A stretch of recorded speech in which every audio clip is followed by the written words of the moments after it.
بسم الله الرحمن الرحيم الحمد لله رب العالمين والصلاة والسلام على محمد وأهل بيته الطيبين الطاهرين اللهم صل على محمد وآل محمد وعجل فرجهم. So we finished with the story of Nabi Lut alayhi salam, and now the next chapter is about Nabi Yaqub and Yusuf, or Jacob and Joseph in English, on page 249.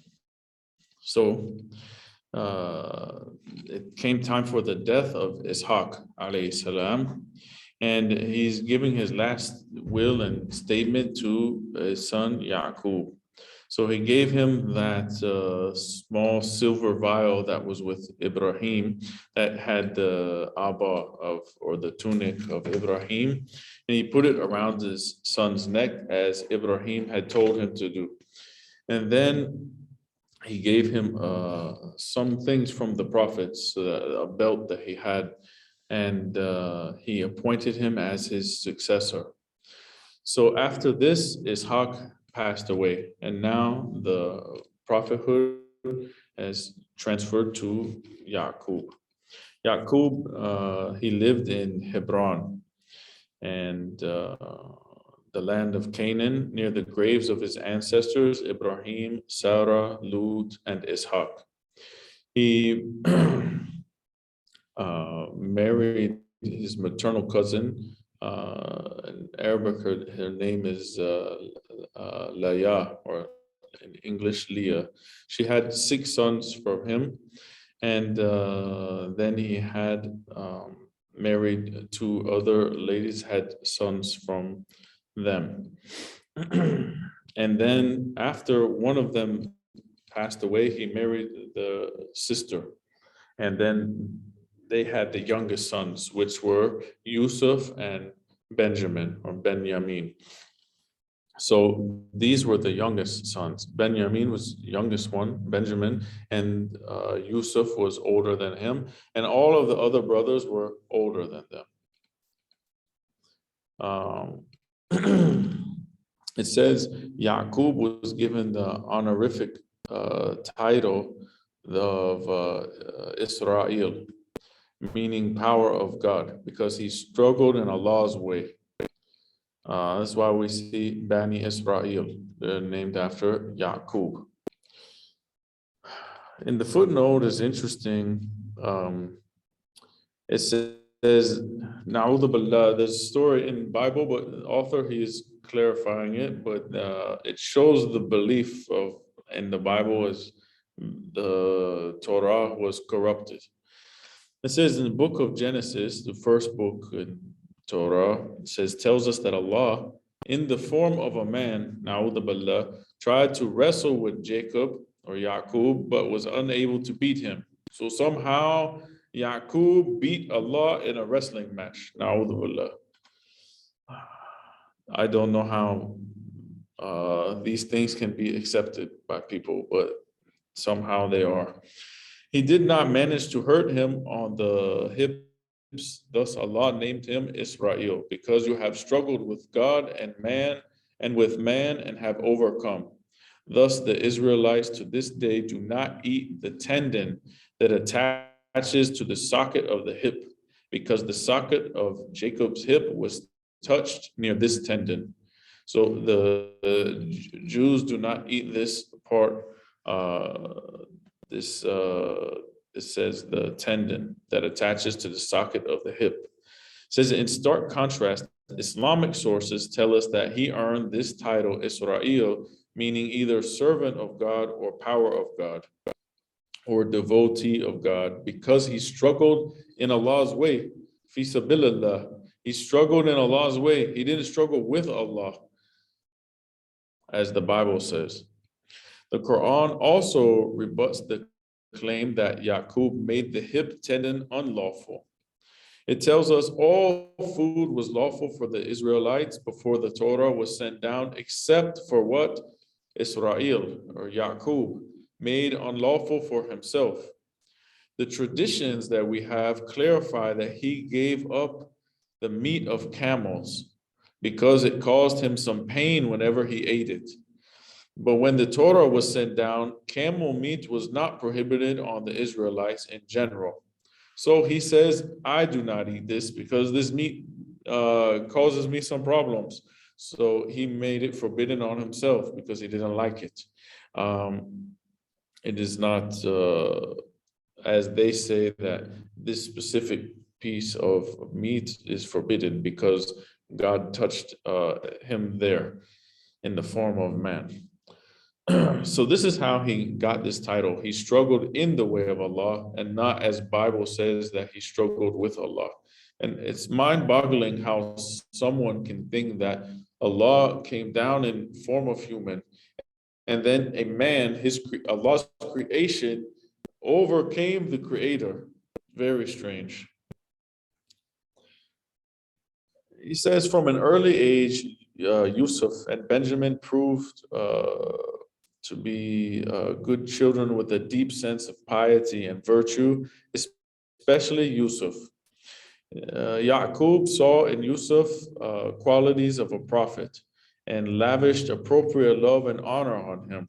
He was due to become a fourth generation prophet and a great honor for which Allah had chosen him.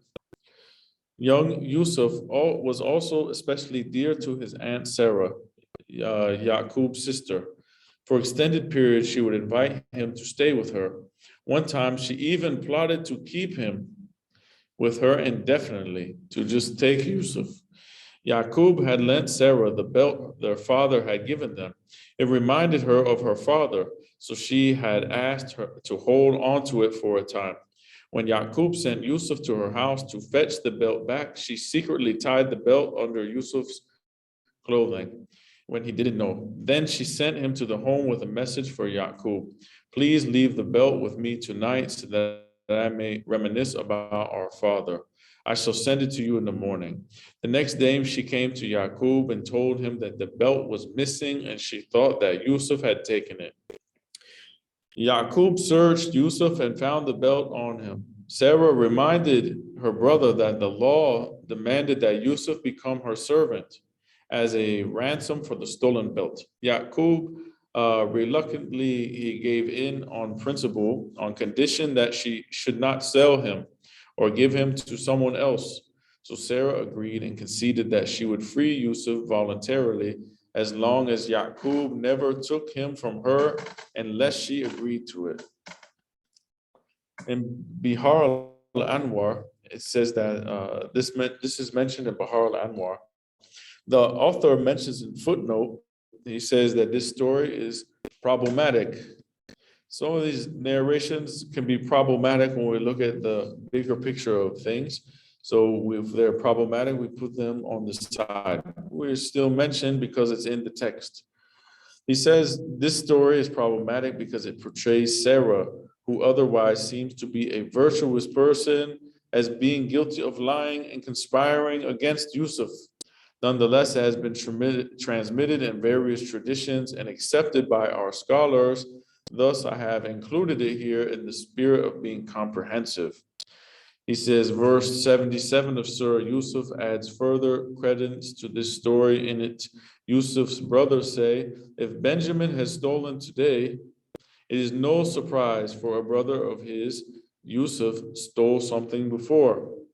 This is a clear allusion to something that happened before in the past, when Yusuf was accused of stealing. The author says, we are safe in assuming that the brothers knew Yusuf was innocent and that they rehashed this old indictment only to exonerate themselves of Benjamin's alleged crime and to take one more jab at the two brothers who were the object of their collective envy. So they are referring back to this story. So perhaps it has happened, perhaps it is not, but it's mentioned in the history, so we mention it here. It says Allah blessed Yaqub with a lot of wealth, a large family, high position in society. Yaqub showed his gratitude by being generous to other people. Allah gave him, so he gives to other people. It's not good to hold everything for yourself. If Allah has enriched you with money, It's good to have money. Sometimes people think it's bad to have money, but it's not bad. And we ask Allah to increase our risk, not so that we go spend lavishly and go way beyond our means, but that we can use this money and help people start businesses. We can help orphanages. We can help build hospitals and schools and so on and so forth. Sponsor people to do ziyarah. There's so many things we can do if we had money. So money is not bad. It's just how we use it. So he was thankful and showed his thankfulness to Allah by being generous with other people. Every day, it was his want to have one of his sheep slaughtered.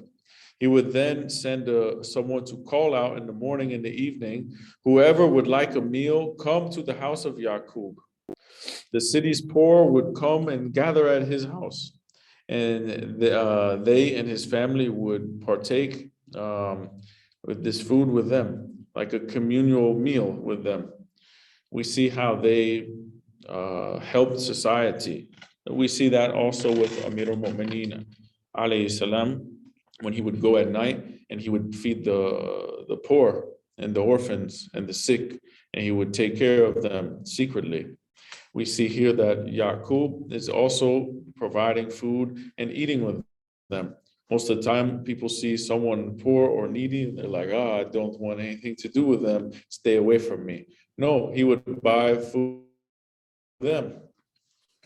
Same as Ibrahim alayhi salam. He always looked for someone to eat with him and share the meal with him.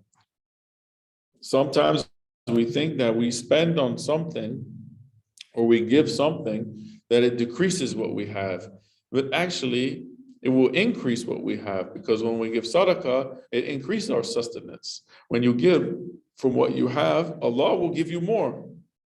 If we have the wrong mentality, we see that one of the things Shaitaan threatens people with, and it's mentioned in Quran, that Shaitaan threatens you with poverty. Don't spend, because you won't have anything left. Don't give that person food, because you will be hungry. This is one of the tricks of Shaitan. For years, Yaqub fed these poor people in his community and called them to Allah. He would feed them and give them tabligh. He would do da'wah. He would call them toward Allah subhanahu wa ta'ala. It said, one day a man named Dhimyal entered the city. He was a stranger to that place. He was a believer and he had a very high station in the eyes of Allah, but he was very poor. It was Thursday evening, and it was this word, but it Laylatul Qadr. And Dimyal had been fasting.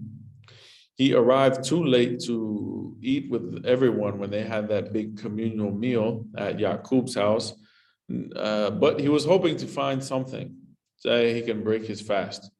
So he came to Yaqub's door and he called out, please feed this beggar who is a stranger in this town. Give him something, some scraps from the table. Just want to break my fast.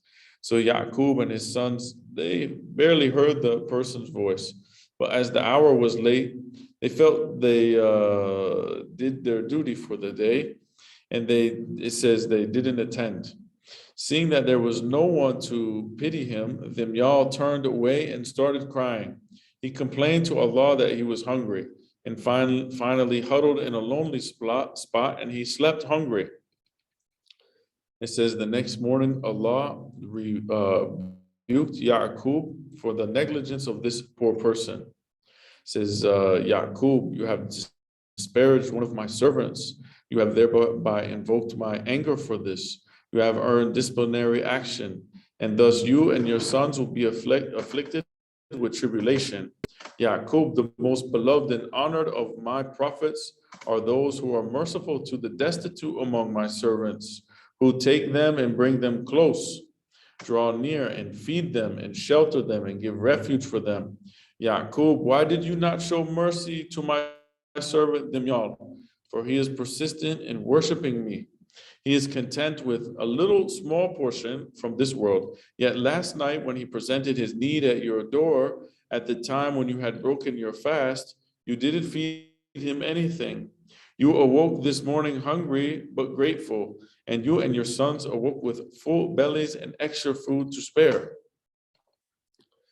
We see here that we can mention in this story that this is not a sin that was committed.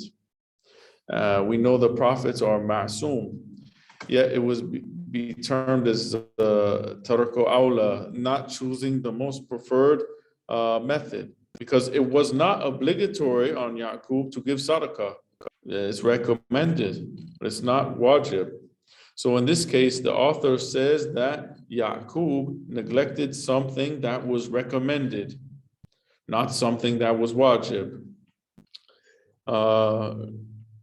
We have to be, mindful of our surroundings. We have to be careful not to get so caught up in our own things that we don't notice the struggle of other people.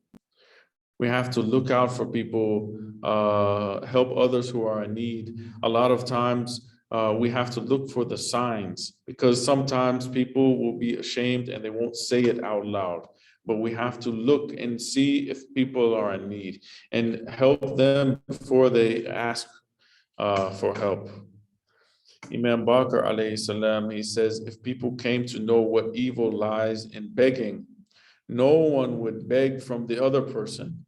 And the one who is begged from, if he knew the evil of rejecting the one who begs, nobody would turn down anyone's request. Allah says to Yaqub, Yaqub, do you know that my tribulations and reprimands befall my beloved friends more swiftly than they befall my enemies? This is so that I can nurture greatness in my friends and ensnare my enemies. Also, when they afflict the friends, we get tribulations, we notice something is wrong, and we turn towards Allah. It reminds us that whenever we get in trouble, Ya Allah, we get in trouble. We call on Allah, makes us mindful of Allah. But the enemies, if the tribulations don't come to them, they are enjoying themselves and they are not mindful of Allah, and they don't do tawbah. He says, beware, for by my might I will send down tribulations upon you, and I will make you and your sons a target for my afflictions. Therefore, ready yourselves, be content with my decree, and have patience with my trials. When we have patience with trials, we get thawab. We also get expiation of things. Even this is not a sin, but it is something neglecting a mustahab, for example. Even this thing it gets removed by being patient in trials. So Yaqub sat Yaqub sat crying over this. When Yusuf, who was a small boy, about 9 years old, came to him, he said, "O father, I saw in my dream 11 stars, the sun and the moon. I saw them prostrating to me." This is in Quran, Surah Yusuf, ayat 4. He says the Bible also narrates this dream, but very different circumstances. It portrays Yusuf gloating over the dream to his brothers, seemingly to make them jealous. It portrays Yaqub to be in shock and even to be angered at the prospect of bowing down to his son. So in the Bible, it says Yusuf came being proud of this dream, saying that you all will bow down to me and all of these things, and that he is better than them. Whereas in Quran is not mentioned this way. This is difference between Bible and Quran. In Quran, he is just telling his father, what is this dream? I've seen this dream. He said he had seen this wondrous dream during the night and had understood its meaning with complete clarity and realized that it was a harbinger of great things to come. The sun was his mother. The moon was his father. The 11 stars were his brothers. Their prostration signified a position of honor to which he was destined to reach. He wished to share his dream with his father. Yet his father, with the specter of Allah's reprimand, was still looming over in his mind. He saw goodness in this thing, in this dream, but he said it would only be realized after a lot of hardships, a lot of tribulations had came and befallen them. So he understood that the tribulation Allah had promised him would strike him through Yusuf. It made perfect sense to Yaqub, for Allah tests most severely those who have the greatest capacity to succeed. We have narrations that say the more a person's iman increases, the more the test increase. It's like a scale. Among his sons, only Yusuf had such characteristics and such, potential, we can say. Through these trials, Yusuf would attain the station for which he was destined. These thoughts brought a melody of bittersweet thoughts to Yaqub's mind, that he knew his son would face tribulations, but that he would achieve something great. But he knew that he would be great, but he's going to have to go through some things, and this makes the parents worry. He told Yusuf, my dear child, do not recount your dream for your brothers. They will certainly plot against you. Shaitaan lies in wait for the jealous, for Shaitaan is a clear enemy to man. He knew that Allah's will would be done and he was prepared to submit to Allah's plan, but he deemed that he must do what was in his reach to mitigate the impending trial. He had always been good and fair to all of his sons. Yaqub was good. He was fair to all of his children, but fairness did not necessitate equality. For the rest of his sons were certainly not equal to Yusuf, whom Allah had chosen for prophethood. We see that he is going to be a prophet. His station is much higher. Yusuf's outstanding spiritual, and Allah had chosen for prophethood, Yusuf's outstanding spiritual and moral qualities, his akhlaq, dictated that Yaqub love and honor Yusuf more. Nonetheless, Yaqub was judicious in this regard and sensitive to his other sons' feelings. Because you cannot neglect the other children, because one of the children would be a prophet, have to treat them fairly. However, now that he saw that Yusuf was doomed to suffer for what Yaqub considered his own mistake, he naturally began doting on him more than usual, and thereby ironically incited his other sons' jealousy all the more. So they saw that he was giving special attention to Yusuf. So they are saying that they are jealous of Yusuf. They want to get rid of Yusuf so that they can be in the place of Yusuf. They wanted to take him out of the picture. It says, having taken due precaution, Yaqub looked past the immediate future and prophesied for his son. As he has shown you this dream, so will your Lord choose you and teach you the interpretation of dreams, and complete his blessings upon you as he completed them upon your forefathers before you, Ibrahim and Ishaq. Your Lord is knowing and wise. This is Quran, Surah Yusuf, ayat 6.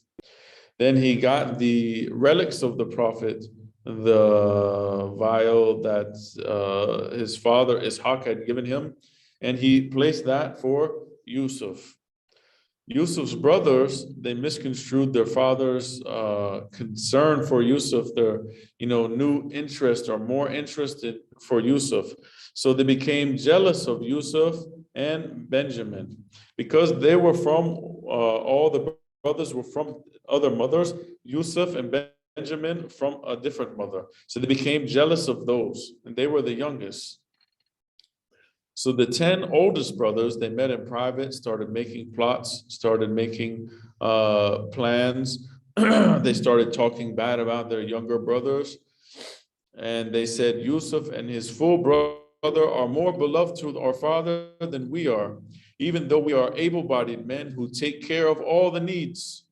Certainly our father is in clear air in this regard. This is Surah Yusuf, ayat 8. So they say, Our father is taking so much care and concern in these two, but we are the ones taking care of everything in this place. We are working, we're doing this, we're doing that, we're taking care of all the needs of the house. Why is he not showing us the attention? Why is he showing them?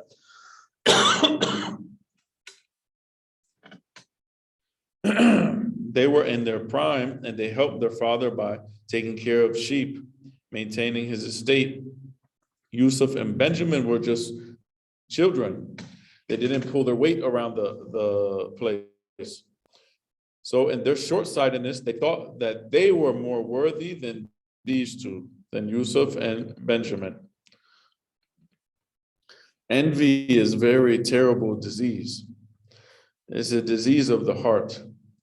It can even lead the person to kill the other one. We saw with Qabil and Habil, Cain and Abel, and now with the brothers of Yusuf against him. Imam Sadiq alayhi salam said, beware of envying each other because it is the origin of atheism. We see that Shaitaan or Iblis was envious of Adam. He said, I should be the one in this position, not Adam alayhi salam. Adam is not worthy. I am more worthy than him. Envy. He also says the person who is jealous of a believer, anyone jealous of a believer, their faith will dissolve and disappear from his heart, just as salt dissolves into the water. If we are envious of other people, we should be happy for other people when they attain something. Say, MashaAllah, that is great. We don't have to put out someone else's light to make our light shine. There's enough room for everyone. Allah's bounty is not restricted that if he gives this person, that he cannot give me. But some people are miserable and they say, I don't want them to have anything. And I want them to be like me or worse. They don't ask Allah, Ya Allah, let me attain something similar. Allah is merciful. Allah is kind. Allah is Al-Wahhab, the one who gives. Inna Allah khairur raziqeen. Allah is the best of those who provide. When we see something good in someone, we should thank Allah, ask Allah for something similar. Not wish that Allah would destroy that or take that away from them or wish bad on other people. This is why we say, وَمِن شَرِّ حَاسِدٍ إِذَا حَسَدٍ. We seek refuge from the evil of the envious one when he envies. So one of the brothers proposed to the other brother, said, let's kill Yusuf or banish him, get him out of here. And then our father will not see him anymore. He will only think of us. This is where envy can take a person, that they want to get rid of the other person by any means necessary, even if they have to do something haram, like killing someone. They said thereafter, we get rid of him, we kill him, then we can do tawbah, we can repent, we can make amends and be upright people. This is in Quran, Surah Yusuf, ayat 9. You know that these people thought that they could kill. They said, okay, what we want is our father's attention. Let's kill them. Let's kill Yusuf. Then we do tawbah. Then we do the right thing. Such a bad intention, such a bad belief that we can intentionally take the life of someone and then just say, oh, we'll just make up for it later. We'll be good in the future. Says his jealousy had so eroded his sense of morality that he thought it possible to erase the sin of premeditated murder by paying lip service to repentance.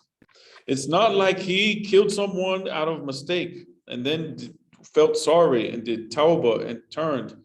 He said, I'm going to do tawbah after I'm going to do this sin and then I'm going to do tawbah. and then I will be right. This is such a bad way. It reminds me of I used to tell my older son not to hit my younger son when they were very small. You have to say sorry to your brother. You hit your brother. If you hit your brother, you have to say sorry. So he got the idea wrong. So next time he wanted to hit his brother, he'd call his name, he'd look and say, "I'm sorry, brother." Bam, and then it would hit him. He said, "No, it's not how it works. You can't do it like that. You can't say I'm sorry and then do the thing." It's the same here. You cannot say, "Okay, I'm gonna go rob that person, then I'm gonna do tauba. What I'm gonna do is I'm gonna rob that bank, and then I will do tauba, and then I will live good on that money, and I'll be a good person. I'll give sadaqah, and I'll do this thing and that thing." You cannot do that. We don't have any such thing like Robin Hood, where we steal something and then give some sadaqah, and then it's okay that we are stealing. We don't have this type of thing. So, among the 10 brothers, it said that one of the brothers, Levi, his jealousy was a little bit less than the other ones. He said, "Don't kill Yusuf. Rather, if you have to do something, then throw him down into the well, and someone will come by and they'll find him." In this way, they felt like they could solve the problem and get rid of Yusuf, but not putting blood on their hands. So they agreed to this thing, and then they went to their father and said, "Oh, father, why is it that you don't trust us with Yusuf? We are well-wishers of Yusuf." They decided that the best way to coerce their father to comply was to place him on the defensive. So they thought that they knew he wouldn't openly admit that he didn't trust them. So they hoped that he would give in, and to avoid, inciting their jealousy, he would send Yusuf with them. So they said, "Send Yusuf with us tomorrow so that he can come and play and do things, and we'll look after him while we are watching the sheep." So Yaqub reassured them that it was not that he feared they would hurt him or do something intentionally to them, but that maybe, he said, "I am pained when you take him away." And then he said, "I fear that the wolf might eat him while you're distracted. You're doing some work, the wolf might grab him." So the sons, they planned and thought this thing out very well, and they found a way. They said that your concern is completely unfounded. For we swear, if a wolf were to eat him, despite our being such able-bodied and capable people, then we would indeed be the losers. It's mentioned in Quran. So they use their reputation of being people that take care of things, the estate and the sheep and all of these things. They used it to their advantage to take care of Yusuf. So Yaqub couldn't say anything else. So they were good shepherds. They were strong. They were trustworthy. They never lost a sheep, even to the wolf. So he finally gave in and sent Yusuf with his brothers. So they packed all of their things and they took Yusuf along. They said their farewells. They took Yusuf and they promised him that they would bring him back safely. So the day went on normally. And for the first time, Yusuf felt a connection with his brothers. He felt loved by his older brothers. And normally they were cold to him. And now he felt that he was part of them. So when they reached the very outskirts of that land, there was a well that was on the way towards Egypt. And he says it wasn't encased in stone like the other ones. And the only way to get down was to be lowered by a rope or to be thrown down in this place. And once inside, it opened up into a wide underground vault. At the bottom of the vault, there was water. And at the water's edge, there was an embankment where a person could stand. So they all gathered at the mouth of this well. And then Yusuf saw in their eyes, sometimes you can see someone, they have a bad intention. They're up to something. So he saw it, and he found himself surrounded by them.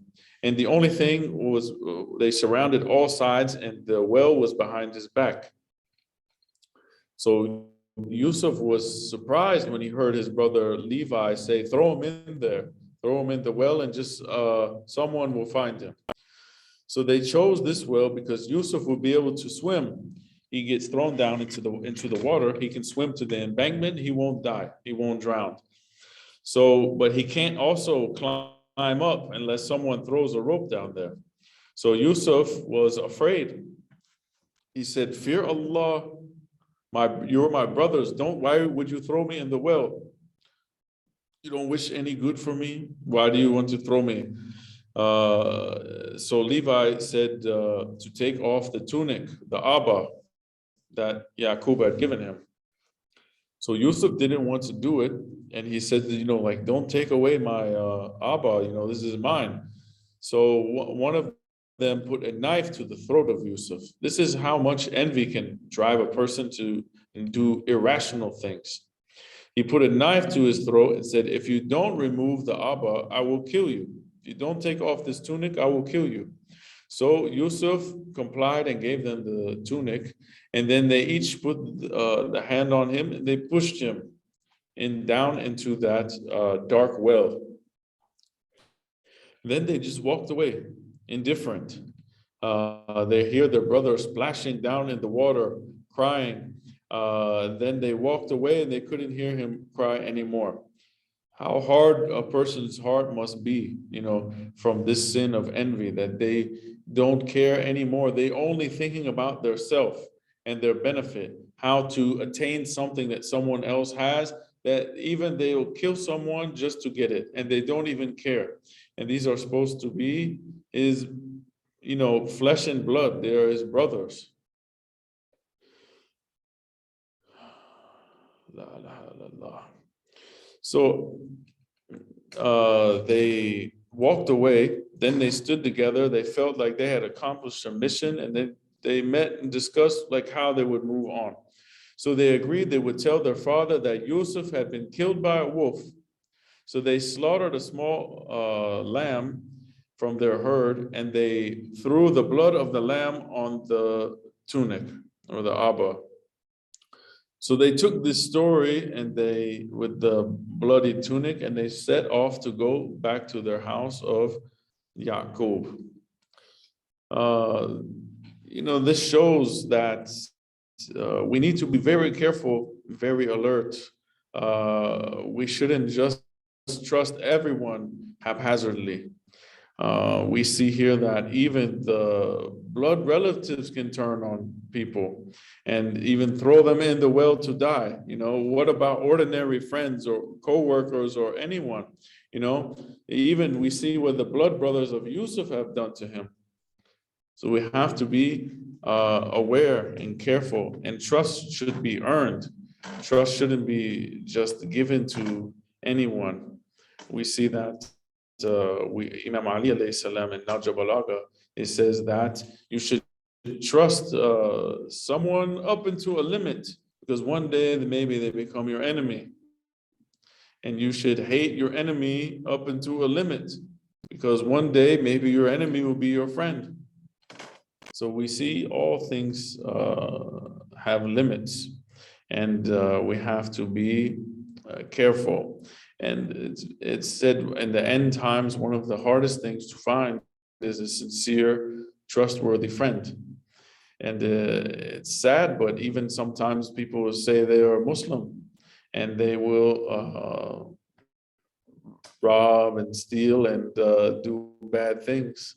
My friend said when he went back to one of the countries he is from, he said they will say Wallahi and they will rob you at the same time, So we have to be careful and not naive, that everyone who says they wish you well really wishes you well. These things have to be proven over time.